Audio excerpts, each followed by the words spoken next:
Alrighty. So first off, I don't know if you can hear, but I'm really quite sick at the moment. Actually, probably a flu or COVID or something. I started to feel quite sick towards the end of my travels, and it was difficult to tell whether I was just run down from overdoing it, and it had been a lot of stress.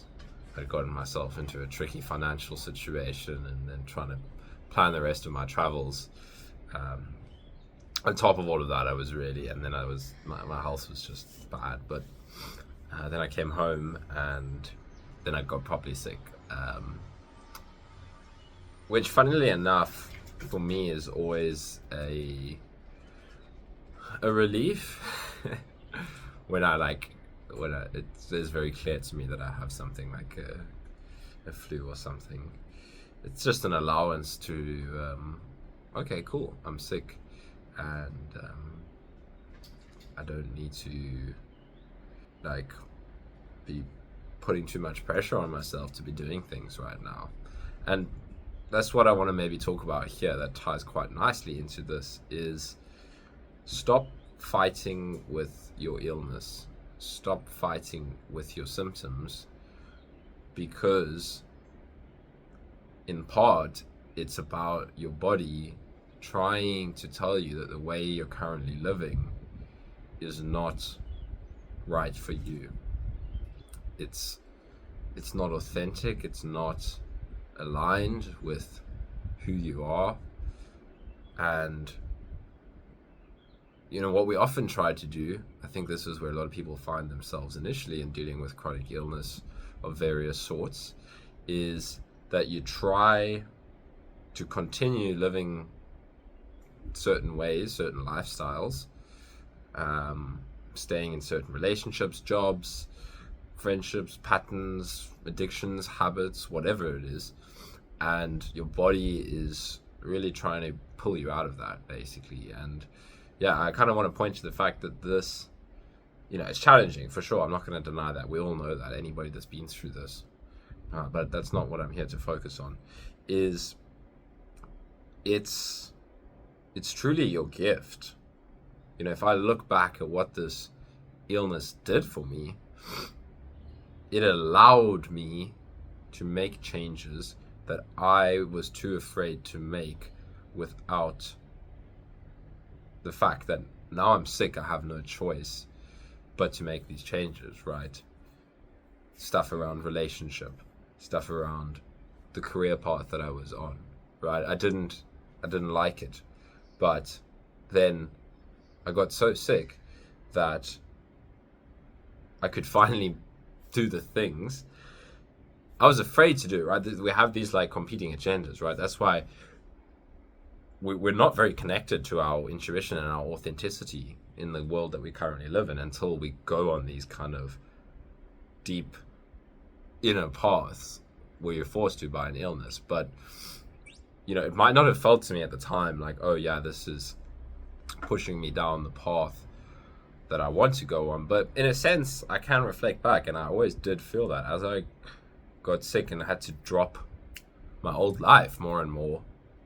It's a double-edged sword, sure, but a part of me actually felt genuinely that, wow, finally I'm breaking out of these chains, in a sense that I thought I was going to be stuck in this world that didn't feel right, but that I was too afraid to do anything about. So this is what I would recommend: having this perspective on your symptoms, on your illness. I mean, you can fight with it and wish that you can have your old life back, but in the truth of it, another perspective is that life is just not truly what you deeply want.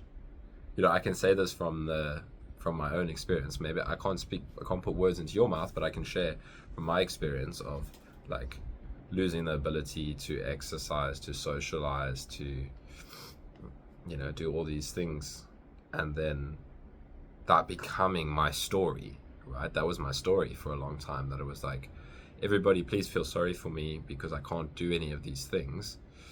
And that's why my life is shit because I can't do any of these things. And it's understandable, right? I'm not trying to like say that it's not difficult. It is, sure, right? But that was my belief, was like, once I get out of this illness and I can do all these things again, everything will be perfect. But now to fast forward, it's like that happened, right? I kind of broke out of that really stuck state. I could live my life again. I could exercise. I could do all these kind of things. And what happened over time is it was really cool at first, but eventually, as I got sucked more and more back into things that really weren't aligned with me, spending too much time on the things that seemed like that's what I wanted to do, but going to the gym more than I actually wanted to, and this and that and that. I had to try all of these things again. But my point is that eventually, that if you're not honoring what you really learned out of this whole thing, those things are going to probably lead you down the same path again. Right? So it's seeing that these symptoms that you're struggling with is less of a external force that's come and fucked up your life, and more of something that's on your side. It's your gift. Look at it like that, right? These symptoms that you're struggling with, that's your gift. It's your ticket out of this false life. And it doesn't mean it's easy, right? Maybe you don't like to hear that, but the most authentic path for you that you're here to find your way onto is not going to be the most comfortable path, right? So ask yourself, what do I need to change, right? These were the things that I had to realize. Like, I often talk about the meditation stuff, the learning to work with the symptoms, and that's all very valid. But the other side of it is learning to acknowledge what things your body is telling you that you can't do too much of, and not fighting with that, right? Acknowledging the resistance that comes up and the grief and the, there's loss and all of that, but it's not a bad thing that you can't do the things that everybody else is doing, because everybody else isn't happy doing those things. Maybe some people are, maybe that's what they're meant to do, right? But it's like realizing for me that I don't enjoy going out and drinking and socializing as much as other people do. I like to spend time in nature and meditate, but I didn't know this the first time I got sick, right? I thought, oh my gosh, my life is so fucked up because I can't do the things that everybody else is doing. Yet in essence, I'll talk about awakening. Like, it was waking me up to, this isn't your world, mate. Here's the ticket out, and it's gonna be like a baptism by fire. It's not gonna be like, oh yeah, here's your ticket out, sunshine and rainbows. It's like, you're going to be pushed to your absolute limits, and through that process, you're going to shed your old self, your old beliefs, and go on this deep journey, What else are we here for? Like, are we here to kind of fit in? Are we here to maintain the status quo? Or are we each here to kind of explore ourselves to the deepest level? And sometimes maybe you think you don't want to do that, but if your body and your life is saying, look, you need to come a little bit deeper, you need to let go of some things, then at some point you got to trust that, and you'll always have the answers, right? This is the thing, right? So recently I was going through a lot of stress, and I knew that there was things I needed to address. And at some point, it built up to the level, and And this is what happens with your body, right? If your mind doesn't want to acknowledge something, your body will force you to do it at some point. And this is the point I'm trying to make here, is whatever situation... It's a little puppy barking here.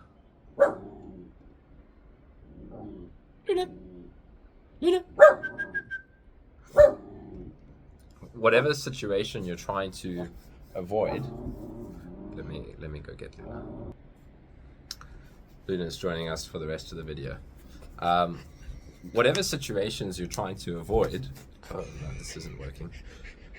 Your body at some point will force you to do it. You can't avoid things in honesty. Like for me, there was things I needed to address. There were certain ways I was trying to live again. I was getting too sucked into trading and doing things online that just don't align with me, and it made me feel like shit until I had to acknowledge some difficult things and let go of certain patterns and behaviors that maybe it's uncomfortable to let go of, but it's more uncomfortable to hold on to them. And then it's seeing that's why your illness is your gift, right? Because it's just your body really asking you to address something. So try to see that, right? If you're having a flare-up, if you're having symptoms, ask yourself, what is this trying to tell me, right? Is there something? Don't be too hard on yourself. This is the other fact that I try to share, is you're not perfect, you're just a human. That's really important. You're going to get things wrong. You should get things wrong. That's often what keeps us stuck, is this fear of making the wrong move. So we'll rather just isolate ourselves into this little ball and do nothing. Rather take steps and get things wrong and then see, because that could be it as well. It's like, what is my body trying to tell me? Maybe it's time for me to step out and try something, or maybe it's time for me to pull back, right? It could go either way. I think sometimes people hear the way I talk and think that it means just push, but that's really in response to somebody that's terrified of growing their boundaries. But the other side is very true as well. If you're too comfortable in pushing, but your symptoms are overwhelming you all the time, maybe your body's asking you to pull back from certain things. Hey, Luna. So anyways, that's all I've got for today. As I mentioned, I'm pretty sick, to be honest. I think like 20% of my brain is working, so as I talk, it's quite difficult to figure out what point I'm trying to make. So I don't know if anything helpful came across there. But yeah, last point is maybe that while I've been sick, it's been good lesson in surrender, right? And just like, okay, I can't do anything right now because I'm sick. So let me just feel into what is the most uncomfortable sensation in my body and just go into that deeper and deeper experientially. And that brings a lot of release, more so than trying to distract myself. Like often when I'm sick, the natural coping mechanisms, that's clearly how I used to deal with things. It's like, go watch a movie, go distract. And that just makes me feel worse. I mean, it's fine. Sometimes I do it. I'll probably do that later. But then that just kind of builds things up. And then at some point, it's just like, go sit and feel into what is so uncomfortable in the body right now. And yeah, just kind of meditating on that. It's kind of the reverse of what many people think meditation is, that meditation is a way to create a state of comfort. For me, it's about exploring what's most uncomfortable in my experience, and through that, you're undermining resistance, and things kind of naturally come back into like stillness, I would feel, because you're not actively running from anything anymore. You're constantly resisting something in your experience. And by going deeper and deeper into that feeling, in a released, relaxed, allowing way, things release. So yeah, anyways, that's all I've got for you today, and all the best to everybody everywhere in the world.